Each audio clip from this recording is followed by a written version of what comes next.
On va entamer rapidement cette table ronde, la dernière inscrite dans la journée, sur le cholestéatome. Qu'est-ce qu'il y a de nouveau en matière de cholestéatome? J'ai fait juste une petite introduction pour dire que sur l'incidence du cholestéatome, qui est variable en fonction de chaque population, là j'ai repris quelques données que j'ai retrouvées au niveau de la littérature. Vous voyez que la fréquence est variable. On retrouve que le taux et l'incidence étaient importantes en Finlande. On retrouvait à peu près 9,2 pour 100 000 habitants. La bilatéralité est retrouvée et le sexe ratio était de 3 hommes pour 2 femmes. Alors, comment que ça se passe? Non, c'est pas... Alors...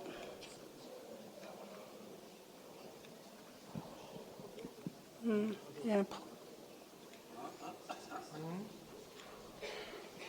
y a un problème. C'est pas vert, c'est rouge. Rouge, ça veut dire sur le fond.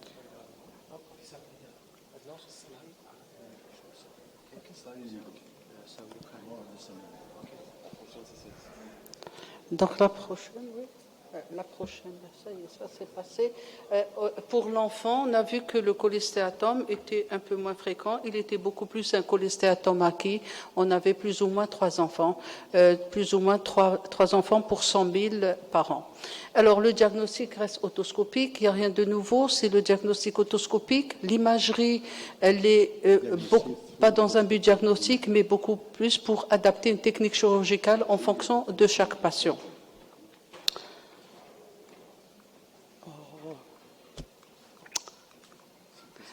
Voilà. La surveillance également. Dans la surveillance, il y a... Il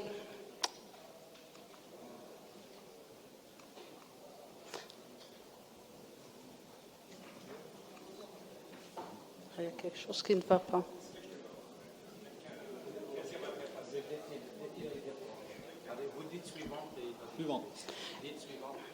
Alors, également dans la surveillance, les nouvelles séquences d'imagerie, on permet donc le suivi des patients plutôt que d'aller directement vers un second look. Alors, un débat historique, là je ne reviens pas, ça a été développé par professeur Tia sur ce qui est de la technique ouverte, de la technique fermée. Allez-y, vous faites passer. Avec les avantages et les inconvénients, on avait à choisir entre...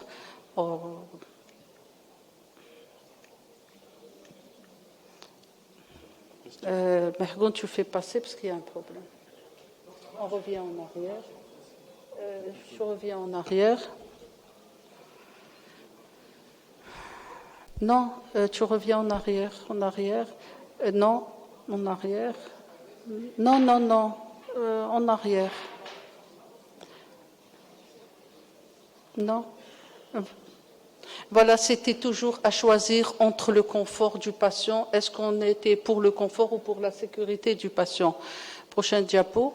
Alors, il y a eu l'introduction d'autres moyens pour pouvoir un peu mieux contrôler ce cholestéatome, l'endoscopie, alors l'utilisation de laser, les techniques d'oblitération et enfin les nouvelles séquences d'imagerie, la non-EPI. Voilà grossièrement ce qu'il y a dans le cholestéatome. J'ai résumé avant de passer aux questions. Alors, la première question, c'est surtout sur la pathogénie du cholestéatome. Est-ce qu'il y a quelque chose de nouveau en matière de pathogénie du cholestéatome? Ou comme au 19e, c'est vrai que la théorie la plus admise, c'est la poche de rétraction. On parle beaucoup plus de poche de rétraction qui semble répondre au concept de l'évolution de la poche de rétraction vers un cholestéatome. Mais comment une poche de rétraction peut évoluer vers un cholestéatome? Ou est-ce que la phrase qui a été dite par Virchow déjà au 19e siècle, on ne sait pas trop comment que le cholestéatome se forme. La diapo, la poche de rétraction, c'est sûr, mais on a souvent ces poches de rétraction qui restent comme ça stables pendant des années. Et puis pourquoi ces poches de rétraction restent stables et pourquoi d'autres poches de rétraction évoluent? Et quelquefois, le délai d'évolution est très rapide. Entre 2 surveillances en un mois d'intervalle, vous avez une poche de rétraction qui était stable pendant des années, et elle va évoluer, prochain diapo. Voilà, elle évolue et elle se transforme en cholestéatome.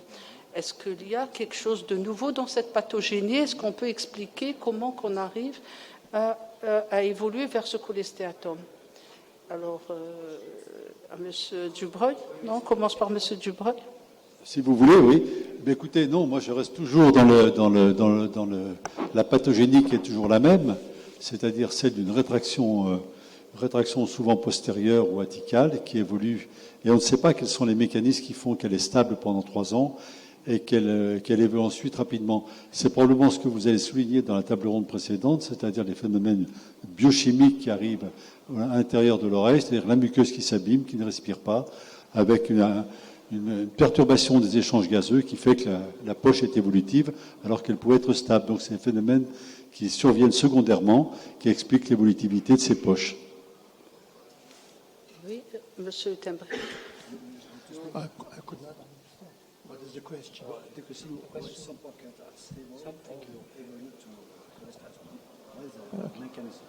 Okay, I think we don't know nowadays everything because the same pathology is different in the same, I mean, in the different cases.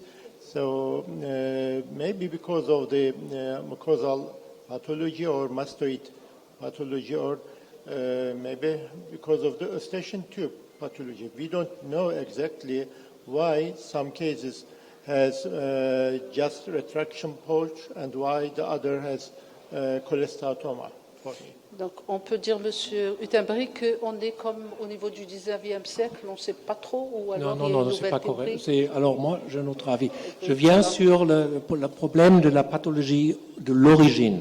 Mais on sait très très bien, si on regarde la littérature, Mirko Tos, qui était le chef de Copenhague, il a eu la chance unique de voir 2000 enfants, à peu près 2 ou 3 000 enfants, avec l'aérateur pour continuer chaque mois, chaque an, pour 10 ans de plus, pour voir l'évolution de cette poche de rétraction. Il a pu voir que la majorité va guérir. Ça reste une poche de rétraction sans problème.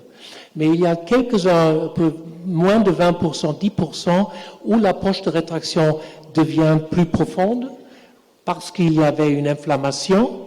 Et puis un cholestéatome dans 10% de ces trucs développés dans ce temps de temps. Alors lui, c'était le premier qui pouvait montrer que c'est la poche de rétraction avec laquelle le cholestéatome commence. Il y a encore toutes les autres hypothèses sur métaplasie ou de prolifération et tout ça, on peut oublier ça. Et la question, pourquoi une poche de rétraction se développe vers une cholestéatome, c'est aussi bien connu, on a eu des recherches partout dans le monde depuis des années, pas des siècles, des décades.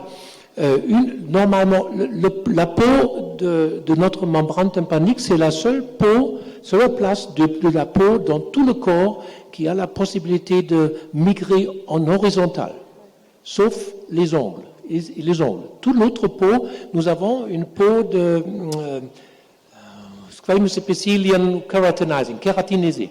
Ça veut dire sur tout le corps, il y a un truc mécanique qui abîme les kératins, même ici sur la tête, sur les cheveux.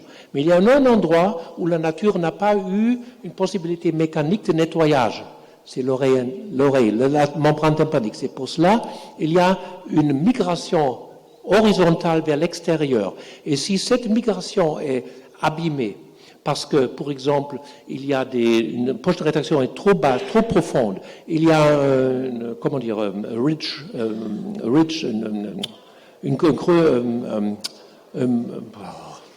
un obstacle mécanique de cette migration. Ou, par exemple, une inflammation, c'est pour cela l'eau dans cette poche de rétraction est dangereuse, parce qu'alors, soudain, avec une inflammation, la peau ne va plus migrer. Alors, il y a une kératine là-dedans, et Vayoff l'a très très bien montré, ce truc-là, c'est déjà connu depuis longtemps. Et le kératine reste là-bas, il ne peut pas être hostile. La nature pense c'est un foreign body, un corps étranger, et ça essaie de dissolver, d'enlever ce truc avec des enzymes, et les enzymes détruisent l'os en dessous. Mais tout ça commence avec une poche de rétraction. C'est pour cela quelques poches qui sont stables, où il y a une bonne migration. On les voit avec des malades qui ont 70 ans. Ils ont dit, de découvertes fortuites, très souvent. Et d'autres où ça développe très vite s'il y a un problème.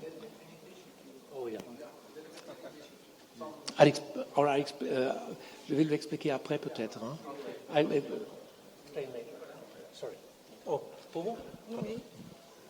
Pour ma part, madame, bon, la poche de rétraction, c'est vrai qu'elle est retrouvée, mais par notre habitude clinique, on retrouve aussi des perforations donc, mal situées, souvent marginales, donc ils sont à l'origine, donc, et on retrouve aussi des cholestéatomes congénitaux.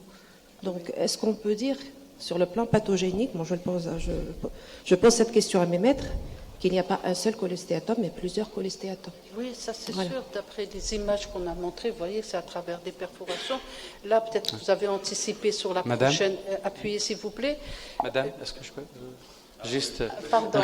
Non, je voulais te laisser peut-être l'autre. Allez-y, non, vas-y. juste dans le continuum, peut-être un petit peu influencé par l'école marseillaise, mais deux hypothèses. Premièrement, la dernière conférence de consensus sur le cholestéatome, on avait beaucoup parlé sur la définition, la définition cholestéatome, après l'extension et la classification. Et sur le plan classification, il y a le cholestéatome congénital, qui est une entité à part, il y a le cholestéatome acquis. Et là, on parle du cholestéatome acquis, et le cholestéatome acquis, c'est le conduit auditif externe. La peau du conduit auditif externe, comme vient de le dire professeur Utamik, elle est très particulière.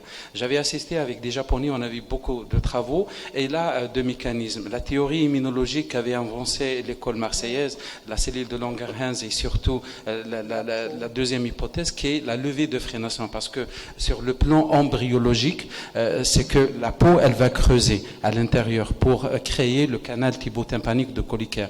Et juste arrivé à la membrane tympanique, il y avait une frénation, c'est bon, stop, le tympan il est constitué. Mais par un mécanisme qu'on ignore, c'est que cette frénation, la frénation en elle-même, elle est inhibée, et du coup la peau continuera à fréser, et c'est la poche de rétraction, et après toutes les hypothèses, l'accumulation des débris. Les débris, c'est la cellule de Langerhans, c'est le kératinocyte qui excite, et c'est le cholestéatome, et on entre dans cette boucle et ce cercle vicieux.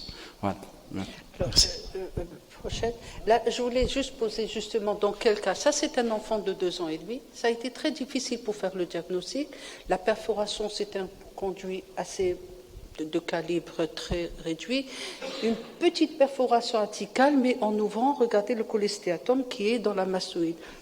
Comment qu'on peut interpréter ça? Quel mécanisme? Est-ce que c'est un cholestéatome congénital qui a évolué rapidement, une poche de rétraction qui aurait en 2 ans et demi, un enfant de 2 ans et demi Oui. peut arriver à ce stade? Il y a deux explications. Il y a deux choses à dire. Premièrement, la taille du cholestéatome ne permet pas de juger de l'extension. Pour juger de l'extension, il faut un scanner ou une IRM. Puis deuxièmement, en fait, c'est que la mastoïde de l'enfant est de grande taille. Elle est surprise par le cholestéatome. Elle n'a pas le temps de se condenser. Donc elle est surprise. Et qu'est-ce qu'il y a le cholestéatome? S'il n'y a pas de rempart osseux, il va se développer. 37 degrés, bien nourri, on se développe. Tout simplement. Et c'était mon maître Charachon qui disait, la mastoïde, j'ai bien aimé ce terme, était surprise par le cholestéatome. Elle n'a pas le temps de se condenser parce que l'enfant est jeune, ce qui explique ses développements parfois exubérants, massifs.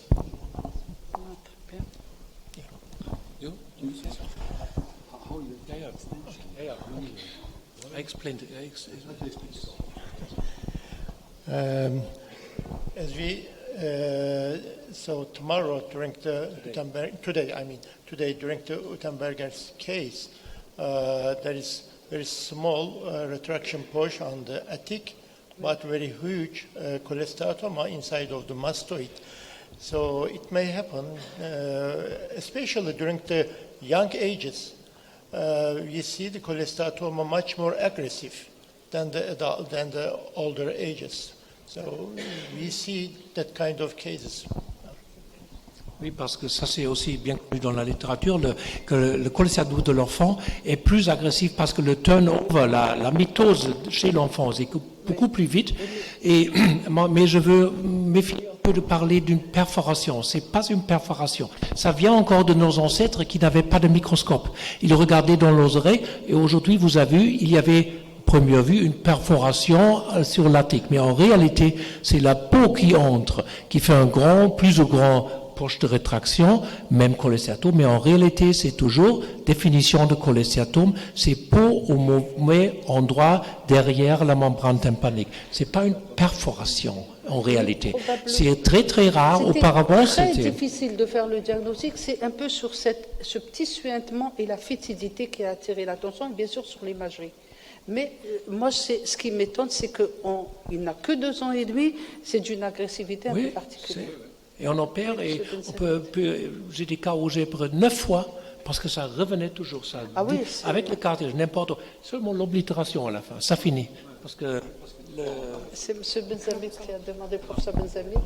Merci madame. Pour cette image et ce cas, j'ai 3 explications. Donc la première, c'est un cholestéatome congénital qui a secondairement s'est extériorisé et j'en ai des cas, j'en ai vu, j'ai les photos avant et après.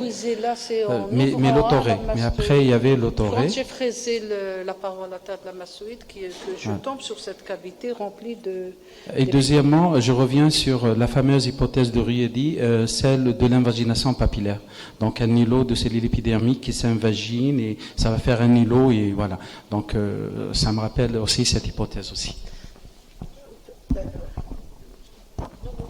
Non, mais le Rudy, c'était intéressant. C'est pas des coupes histologiques, mais mieux qu'autant cela, la majorité aujourd'hui d'autologistes aux États-Unis, partout dans le monde, savent que c'est la poche de rétraction avec laquelle ça commence. Regardez les récidifs.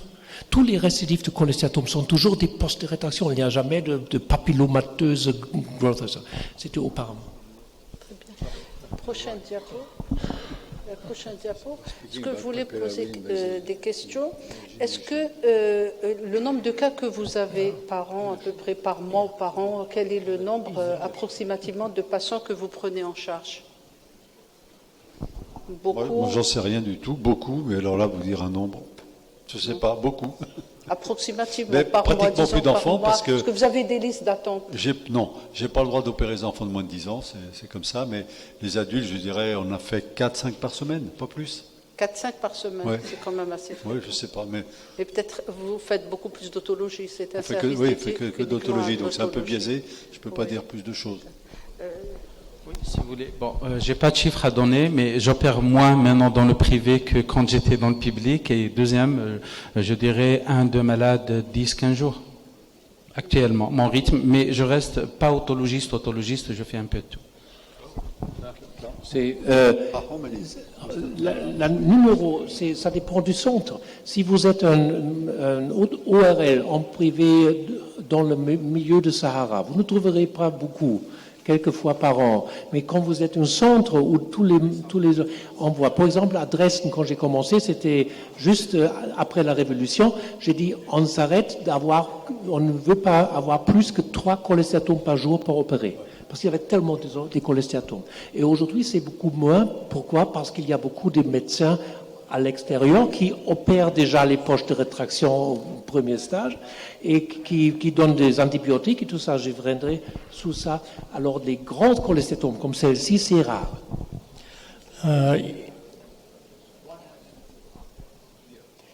Prochain, s'il vous plaît. Mahgoun, tu mets les deux... I'm sorry. It depends on the geographical situation, also the area, I think. I was working in the southeast part of Turkey 10 years before. At that time, I was performing cholesteatoma surgery at least 3 in a week. It means 150 in a year. But now I am working in Istanbul. I see less number of the cholesteatoma because of the maybe economic status, or patient can go to the doctor easily. So now I do cholesteatoma surgery 1 in a week, so it means maybe 50 in a year. Je voulais juste savoir si le fait de moyens modernes de diagnostic de suivi, on arrive quand même que le nombre de cholestéatomes a diminué un peu au niveau de vos consultations, de votre prise en charge. Prochaine diapo, les deux. Alors, est-ce que on voit l'importance maintenant de plus en plus l'importance de la radiologie? Est-ce que vous faites des colloques avec vos radiologues? Est-ce qu'il y a des formations? Est-ce que vous, dans le cursus de vos médecins, est-ce que vous avez ce module de radiologie? I think this is the question. Okay. Okay. I think every otosurgeon must read the radiologic images very well. I think so. We have to look at the picture ourselves. then we have to decide, because we are the surgeon and the patient will know you, not the radiologist. So we always look myself, but for some problematic cases, of course, I go to the radiologist and discuss, but mainly I do it myself. Ouais.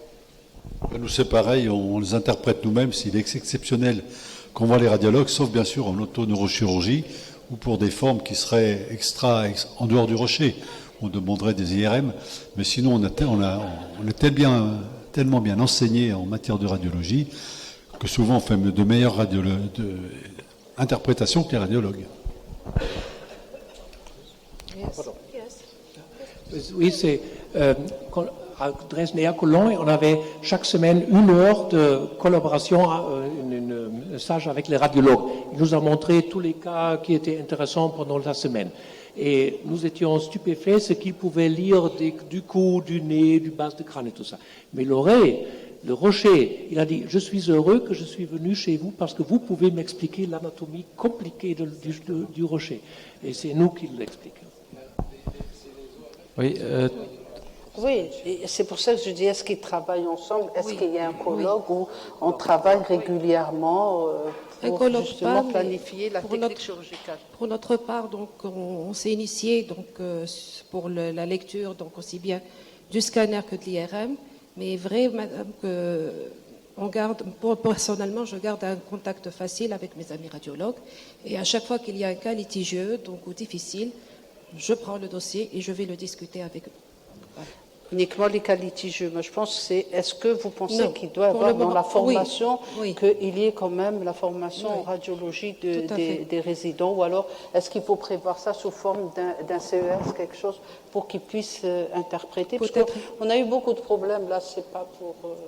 Peut-être des cours d'interprétation erronée par la part des radiologues. Peut-être que nous, c'est pas très spécialisé, c'est pas des spécialistes en matière de radiologie. Surtout en matière d'oreille, hein, donc peu de radiologues.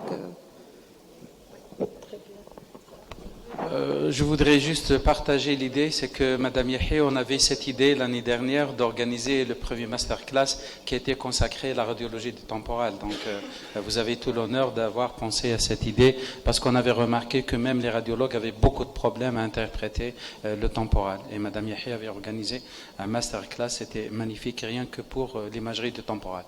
Elle était présente, elle avait animé. Ah, elle sait tout faire, Madame Nif. Oui, je retire ce que je viens de dire.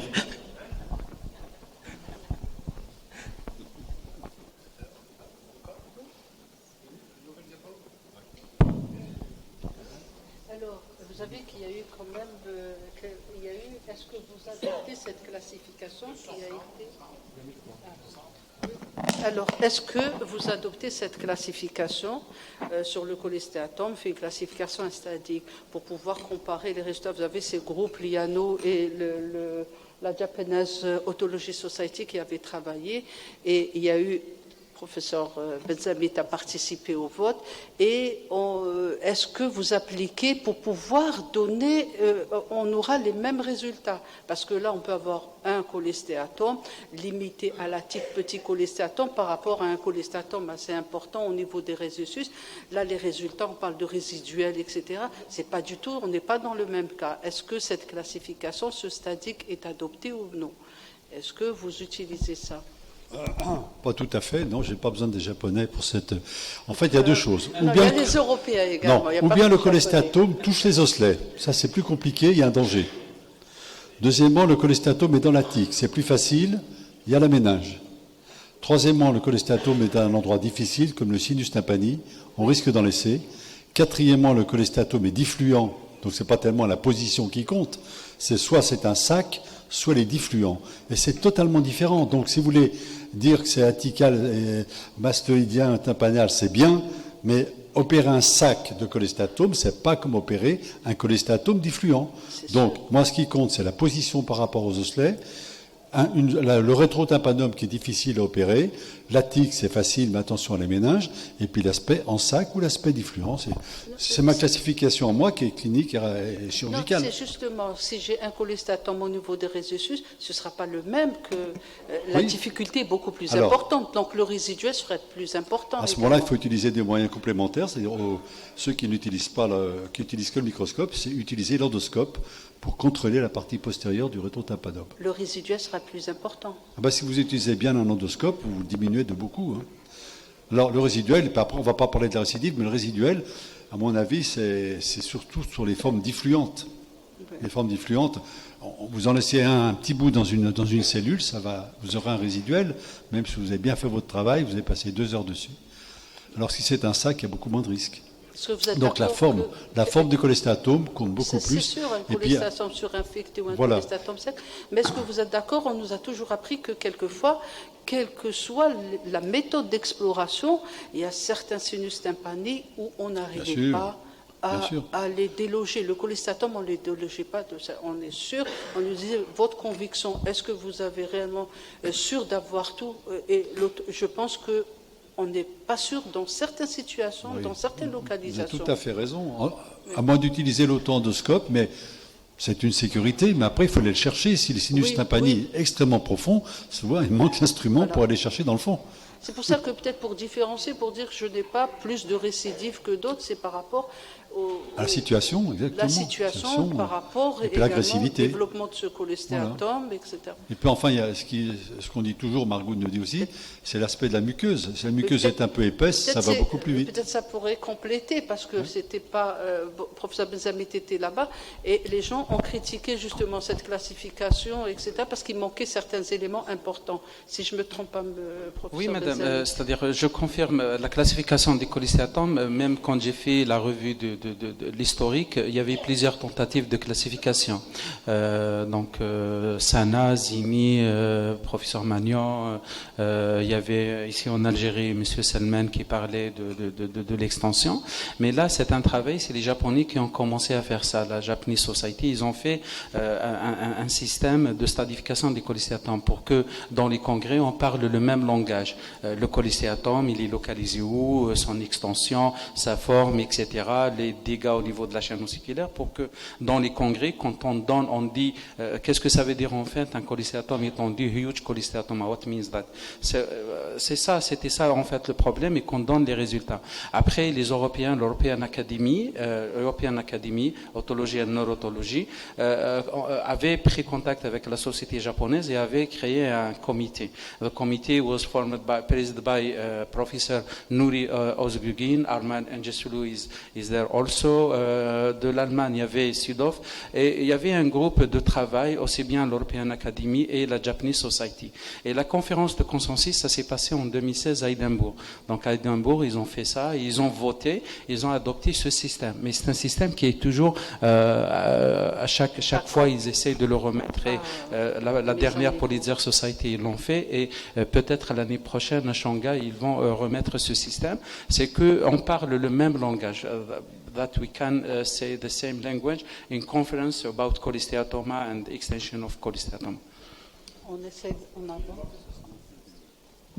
Alors moi je ne favorise pas un staging, une classification. J'étais aussi à Édimbourg. C'est une handful, quelques autologistes qui décident, qui sont ensemble, qui décident sur quelque chose, tandis qu'une centaine, un millier d'autres autologistes ont d'autres impressions et tout ça. Ce n'est pas des experts. Ce ne sont pas les seuls experts, premièrement.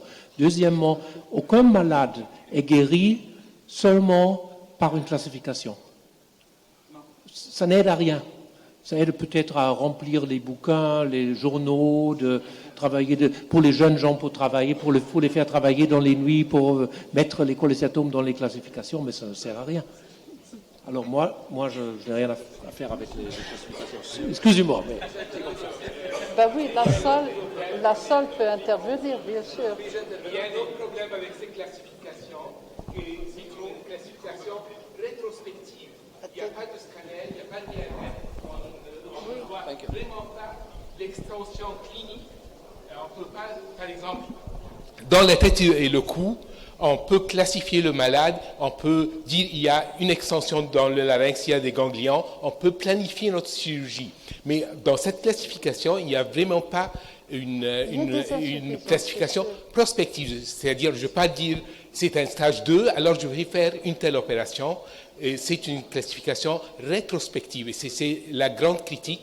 Il n'y a pas de scanner, il n'y a pas d'IRM, il n'y a vraiment pas de quelque chose de prospectif. Puis-je intervenir une minute? Oui. Oui, alors, pour le coup, ça m'intéresse de rebondir sur votre débat, parce que finalement, vous disiez tout à l'heure, les radiologues ne voient pas bien, ils sont pas bons, ils sont nuls, on a besoin d'un bon radiologue, il faut qu'on apprenne à lire tout seul. Mais moi, le stade 1, 2, 3, 4, tout ça ne m'intéresse pas. Ce qui m'intéresse, par contre, c'est de parler le même langage. Et s'il y a un problème pour les radiologues, c'est d'avoir une terminologie qui permet de communiquer avec les ORL, surtout pour ceux qui n'ont pas l'avantage que j'ai, moi, de vivre communauté ORL. Donc, ce qui m'intéresse, moi, c'est beaucoup plus STAM que le staging. STAM, ça permet aux radiologues d'avoir une lecture didactique de l'examen et vous verrez sur la présentation que j'avais préparée et que vous verrez demain, le scanner et l'IRM permettent justement de superposer par rapport au STAM et donc de donner au moins sur un compte rendu quelque chose qui soit lisible pour un ORL qui n'a pas l'habitude de faire du scanner et pour un radiologue qui n'a pas l'habitude de vivre avec les ORL. Non, c'était pas du tout dans l'esprit de dénigrer les radiologues, mais beaucoup plus d'attirer l'attention qu'on devrait travailler ensemble. Parce que dans certaines situations, peut-être là je passe à l'implant, mais très souvent on s'est retrouvé devant des situations où on nous disait que l'IRM était, la cochlée était perméable, on se retrouvait avec des sténoses. Alors on se demandait qu'est-ce qui se passait. Pour ça je dis qu'il faut qu'il y ait une étroite collaboration. L'ORL apprendra du radiologue et le radiologue apprendra de l'ORL. Est-ce que je peux dire un mot, docteur Yahay, professeur Yahay? Juste un petit mot. Je pense pour la classification, ça nous dit juste une chose, que le cholestéatome ne se retrouve pas dans la mastoïde. Si vous voyez que le cholestéatome, la majeure partie se trouve dans la caisse élatique. C'est une seule chose pour dire pourquoi opérer le cholestéatome dans la mastoïde alors qu'il se retrouve dans la caisse. Ça change complètement la méthodologie et la manière d'opérer le cholestéatome. C'est la seule. Cette classification nous donne cette attitude. Pour eux, quand ils ont, enfin, l'objectif, le but de cette classification, c'était de parler le même langage, même cholestéatome, à peu près dans la localisation. Moi, si je peux rebondir, c'est justement ça, c'est parler le même langage. Insuffisance, professeur Badreddine, oui, il y a beaucoup d'insuffisances. J'ai passé en revue la classification, la stadification des professeurs Aziz Bilal, des professeurs Leila Tlemsani. Donc j'ai vu la classification de Mario Sana. En fait, même ça, pendant la conférence en elle-même, quand on a voté, beaucoup de gens étaient contre parce que, par exemple, ce système ne prend pas en considération la lise ossiculaire, par exemple la BDE, juste l'étrier, le manche du marteau, etc. Donc beaucoup d'insuffisances. Il y a même ceux qui ont proposé une classification comme le TNM. Vous dites cholestéatoma is cancer, so the classification like cancer. C'est que quand les oncologues parlent, ils disent par exemple le larynx, j'ai un T2, N1, MX par exemple. Eh bien ça, c'est un langage que tout le monde comprenne. Donc le but de la classification et qui est en train de se développer encore, c'est ça. C'est quand on est dans un congrès, when we are meeting, sorry, Professor Tayar, when we said I have cholesteatoma, S1, T2, and ossicular O. Maybe we must add the O for ossicular chain lesion. We say O1, O2. This is very important to say the same language and classification. And dans cette situation, on pourra comparer les résultats des différents autologistes. Mais comme ça, on est un petit peu perdu. Je m'excuse d'avoir monopolisé la parole. Voilà, c'est un point de vue, monsieur. Oui, allez-y, on avance, bien sûr.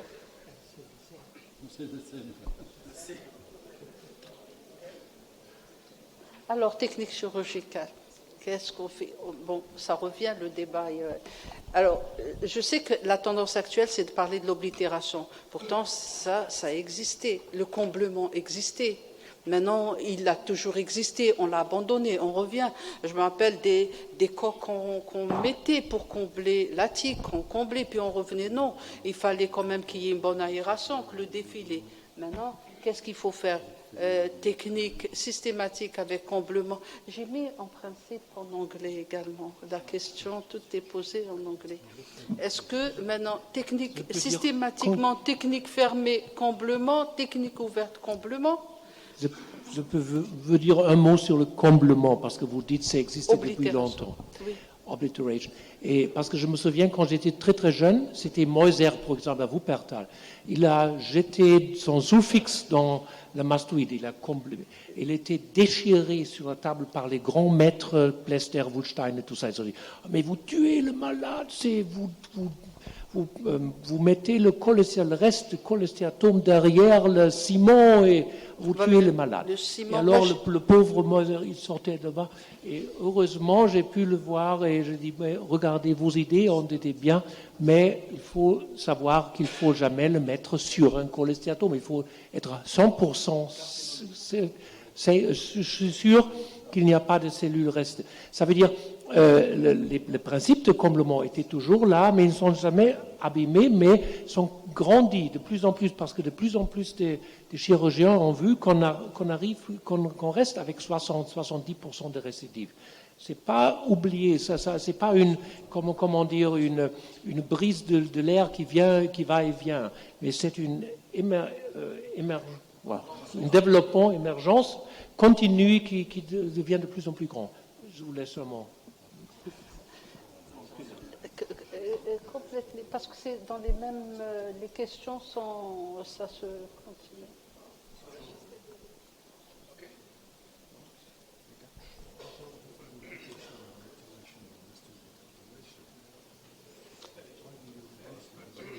Ça entre un peu dans les mêmes... Écoutez, moi je vais faire des commentaires. Vous avez montré une diapositive, on voyait un enfant qui avait une très large mastoïde, qui a été rempli de cholestéatome en l'espace de 2 ans.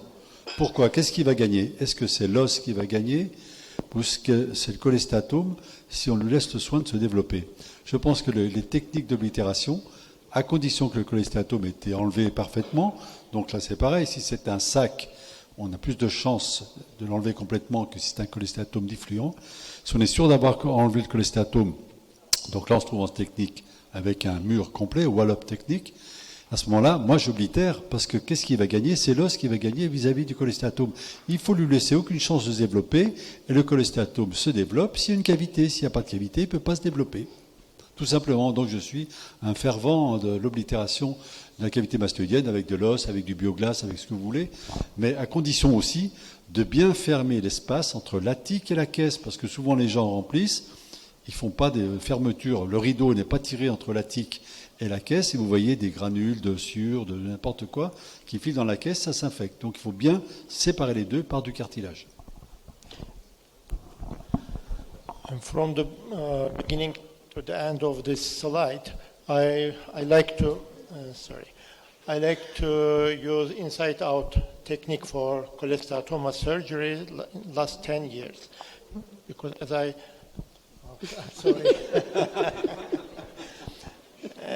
I told during my presentation, I feel better for facial nerve during that surgery, and also I think that we can go how the cholesteatoma goes, so we don't need more drilling for this kind of surgery. I mean inside-out surgery. I perform obliteration with cartilage and sometimes together with bone pate or alone bone pate. And I think if there is a residual cholesteatoma, these days we have a diffusion MRI, so we can easily detect if the patient has residual or recurrent cholesteatoma. So I don't afraid to perform obliteration, because it very help us because of the swimming or bathing or vertigo, blah blah blah. But for example, if the patient has some erosion on the lateral semicircular canal, let's say, I put the I put the matrix over there, not remove it there, and I did open cavity without any obliteration. For that kind of cases, I do myotoplasty, blah blah. Oh, the poor patient, he will never swim again and will have always problems in wind. For the rest. It is very rare. Oui, mais bon. Moi, quand j'étais jeune, j'ai vu les batailles ferventes contre la groupe de Open Technique et la groupe de Close Technique. Et c'était dogmatique. Et j'ai vu le fameux Plester qui faisait la Intact Canal Wall Technique. Ils ont fait tous les cholestéatomes en Intact Canal Wall. Et nous savons très bien que souvent dans le cholestéatome, le mastoïde est étroit, il y a la dure-mère qui est dessous. Et malheureusement, à Tübingen, ils avaient 70% de récidives. Pas seulement les résiduels, mais aussi les recurrent, parce que il y avait le mastoïde était sans protection, c'est vulnérable, c'était vulnérable. Et c'était Gordon Smith, par exemple, qui a fait son fameux expérience avec son Open Technique et les autres Close Techniques. Il a dit qu'il était aussi, comme Plester, un fervent de Intact Canal, où il a changé complètement, aller à Open Technique pour faire le radical. Mais je crois, ça c'est vieux, ça c'est il y a une vingtaine d'années. Chaque malade, chaque oreille doit avoir la thérapie individuelle qui est la meilleure. Il y a aussi l'âge, il y a aussi l'extension, l'agressivité, la récidive et tout ça. Et c'est pour cela, aujourd'hui, de plus en plus, j'ai analysé nos chiffres de Dresden et de Cologne, et de plus en plus on fait le inside-out technique. Ça veut dire, on était comme aujourd'hui, comme j'ai fait. J'ai laissé l'os qui peut rester intact. Généralement, il régénère également l'os, même quand on ne comble pas. L'os, il régénère également. Ça se coupe, oui, mais pas si on enlève. Oui, mais pas si on enlève le mur postérieur. Et on peut. Ça, c'est aussi une chose. Quand j'étais jeune, j'ai demandé à mes maîtres quand est-ce qu'il faut changer de intact canal wall à une cavité radicale quand l'attique est détruit. Ils ont dit la moitié de l'attique, quand c'est détruit, on ne peut plus le reconstruire parce que l'aponevrose n'est pas stable. Mais le cartilage a changé complètement. Reconstruire toute la paroi postérieure. Ça veut dire il faut voir le cholestéatome exposure, traiter comme carcinome et puis reconstruire le plus possible. Et là, on peut discuter ou oblitération et maintenant c'est une nouvelle idée où on va réfléchir un peu. Regardez, l'oreille moyenne, c'est une cavité muqueuse avec des cellules ciliées, comme les autres sinus. Il y a un pot d'échappement, un drainage, c'est la tube.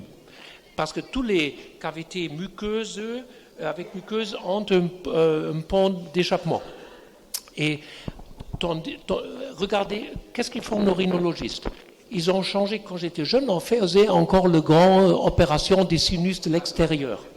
Kolbe-Luc, on enlevait tous les polypes parce qu'on pensait, la maladie, c'est la muqueuse du sinus. Et aujourd'hui, nous savons très bien par eux que c'est seulement le drainage qui est important.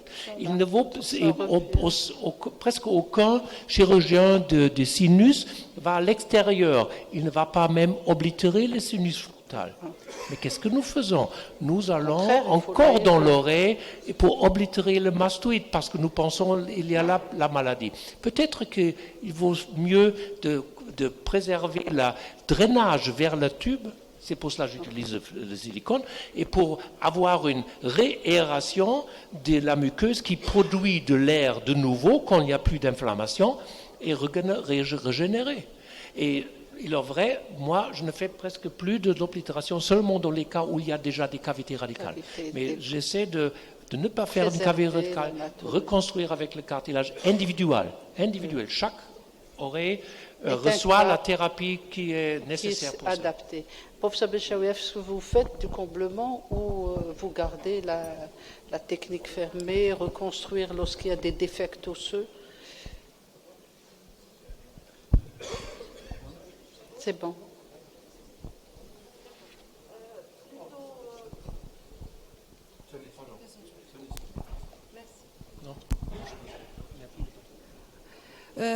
Pour le type d'intervention plutôt technique fermée, faites du comblement, oui, au cartilage. Au cartilage. Oui. Pour le moment, j'ai pas encore essayé l'os. Plutôt pour un problème de surveillance. Vous reconstruisez que plutôt le comblement. Mais même oblitération. Alors, les fervents défenseurs du comblement, ils sont là, c'est l'école sétifienne, l'école sétifienne. Oui. Si, l'école sétifienne, les deux. Comblement, je veux juste... Le matériel que vous utilisez pour le comblement, pourquoi ce choix? Je sais pas, je vais juste revenir un petit peu en arrière. En fin de compte, le cholestéatome, historiquement parlant, c'est les Allemands qui avaient commencé les premiers à faire les radicales mastoïdectomies parce que à l'époque, on connaissait pas le cholestéatome. On connaissait pas que le cholestéatome, en fin de compte, c'était de la peau. Pour les otologistes, à l'époque, c'était de l'autoré, c'était l'écoulement. On les appelait oristes. En France, c'était Malherbe, en faisant sa thèse, qui avait introduit le cholestéatome. Il parlait de radicale mastoïdectomie, mais c'était après dans les écrits de l'école bordelaise, les Suisses et Sabarès qui avaient identifié la peau, et à partir de ce moment-là, on avait compris qu'en fin de compte, le cholestéatome, c'était la peau qui envahissait les cavités de l'oreille moyenne. Et à partir de ce moment-là, la chirurgie s'est développée, le microscope est venu, la microchirurgie est venue, et on partait plus vers des techniques conservatrices de l'audition, parce que les antibiotiques, toujours on prenait les techniques conservatrices qui essayaient de garder cette architecture de l'oreille. Mais au départ, on ne savait pas que le cholestéatome, c'était quelque chose qui tuait, c'était les cailles qui sortaient de l'oreille, c'était des abcès de cerveau énormes, et c'est pour cette raison qu'on ouvrait grand pour essayer de drainer et de ventiler.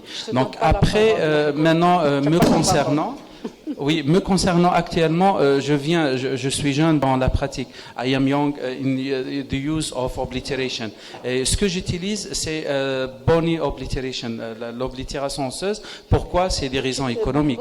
Surtout, je suis dans le privé, donc je peux pas utiliser les biomatériaux. Ça coûte cher, la chirurgie ça coûte cher, la prothèse également. Et du coup, j'utilise l'os. Ce que j'aimerais savoir, c'est que même avec des cas difficiles, par exemple, professeur Ittenbrink, vous avez dit que le fumeur ou bien le diabétique, vous n'utilisez pas, on a tenté et ça a marché, mais bon, c'est une petite expérience de 4-5 ans, pas plus.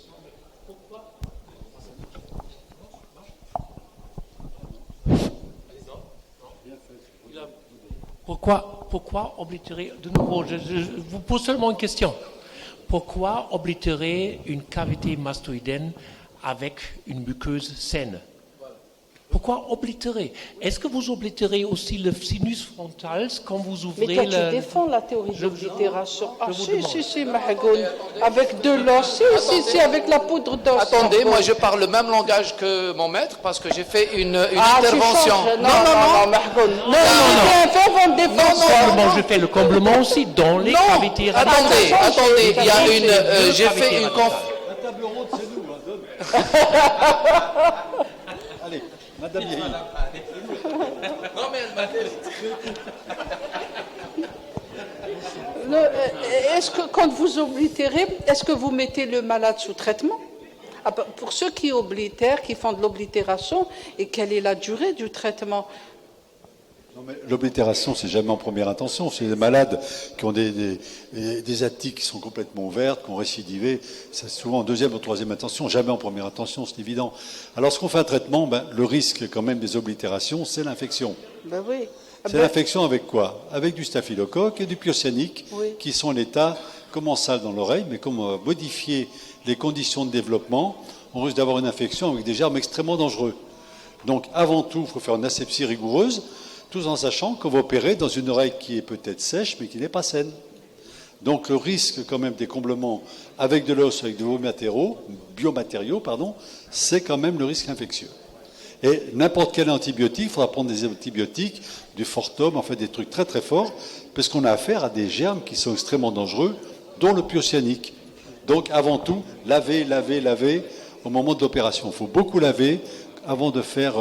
Non, parce le que mélange. là, pourquoi j'ai posé cette question? Parce que récemment, on parlait d'un traitement de 3 mois. J'étais comme Attendez, mettre le alors, malade. on va sélectionner un maximum de Traitement, germes. mettre Vous- sous traitement parce vous qu'on allez- met de, Oui, mais on c'est met une bêtise, mais un c'est matériau une à bêtise. l'intérieur pour éviter justement l'infection. J'ai dit Mais- 3 mois, le malade Mais sous c'est traitement, une bêtise que j'ai jamais vue, j'ai jamais entendu ça. Si, c'est récemment. Vous allez détruire le microbiote intestinal, vous allez favoriser des avec le résistances. verre bioactif, tout ce qui est Voilà, synthétique, et puis on vous allez mettait en plus, 3 mois. et vous allez en plus ne pas traiter les germes qui sont des germes extrêmement dangereux que l'on traite souvent par antibiothérapie intraveineuse. Donc il faut absolument jamais faire ça. Professeur Yahya, Oui. puis pour 2 mots, juste pour un petit peu, parce que j'ai... On peut regrouper, hein, Oui. vous pouvez Alors, regrouper. je parle de l'oblitération. J'ai fait une conférence à Antalya dans le congrès Turkish Congress et j'ai appelé ça la New Didactic Approach of Cholesteatoma Surgery et j'ai parlé en 5 étapes. Et la 5e étape, j'ai dit comment gérer les cavités postérieures. Ce n'est pas systématique.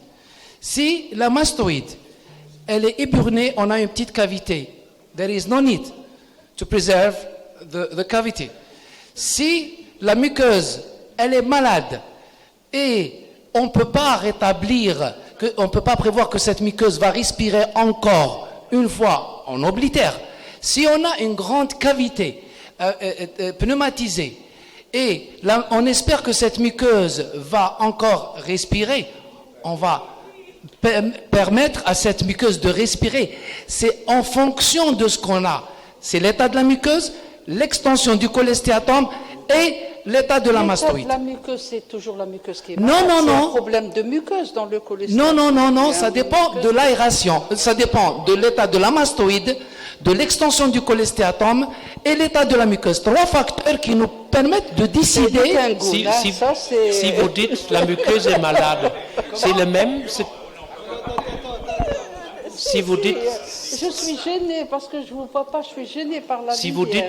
vous dites la muqueuse, si vous dites la muqueuse est malade, c'est le même pour les sinus, puis les rhinologistes. Ils Voilà, regardent c'est dans pour les ça. sinus, Non, ils mais disent. c'était un fervent défendeur de l'oblitération avec de l'os. C'est avec lui que j'ai appris, il m'a, comme quoi il a assisté en oblitéré.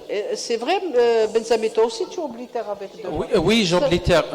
L'initiateur qui m'a lancé dans l'oblitération, c'est Erwin Officier, Mais c'est ça Jacques change, Magnan. les idées évoluent. Oui, mais On après, je ne fais évolue pas avec systématiquement les l'oblitération. idées. Non. C'est une maladie qui reste quand même une pathogénie obscure, donc on s'adapte, on essaie de trouver des Non, mais je ne le solutions. fais pas systématiquement. Monsieur Je ne le Zmirli. fais pas systématiquement, Non, non. vous passez le micro à professeur sûr. Zmirli. Je pense effectivement c'est une table ronde assez riche et très diversifiée, mais il ne faut pas qu'on passe du clair-obscur au sombre-obscur. Il faut que la salle également suive. Monsieur Dubreuil, oui, il y a la démocratie, chacun parle, mais je pense qu'il faut arriver à un SMIG. Et je sais effectivement que la médecine n'est pas mathématique, je sais aussi qu'il faut avoir des attitudes personnelles, mais un minimum. En effet, tous comme on est, on a essayé depuis de longues années, faut-il combler les grandes cavités qu'on faisait avant, mais est-ce qu'on peut faire une approche de recommandation en tenant compte effectivement, dépendamment de la classification que vous avez montrée tout à l'heure, à quel moment, au moins, à quel moment doit-on combler? À quel moment on peut se dire, tiens, c'est à l'appréciation du chirurgien? À quel moment, Monsieur Dubreuil, je vous pose la question en toute sincérité. Monsieur Dubreuil est contre le comblement. Non, mais non, je ne pense pas qu'il soit contre en totalité. Et il avait dit tout à l'heure, les anciennes cavités peut-être. Il ne peut pas être comble en totalité. Mais maintenant, je pense que des travaux ont été faits. Des travaux ont été faits. On est maintenant au stade de Bonalife, etc., afin d'éviter qu'il y ait l'extension de l'infection du cholestéatome, cette os artificielle qui en même temps sécrète une hormone qui s'oppose à l'infection. Il faut, si c'est possible, je vous demande au moins qu'on finisse avec quelques recommandations et on ne peut pas dire, tiens, non, certains, on ne comble pas du tout, d'autres, il faut combler. Ok, c'est tout ce que j'avais dit. On the situation. Moi, je pense qu'on peut passer à ce moment-là, conclure avec la conférence de M. Itembri pour les nouvelles théories en ce qui concerne Je pense, le cholestéatome. voilà, parce que ça tourne autour du même... J'adhère avec professeur Yahya. Voilà, je pense qu'on donnera un petit temps pour notre maître.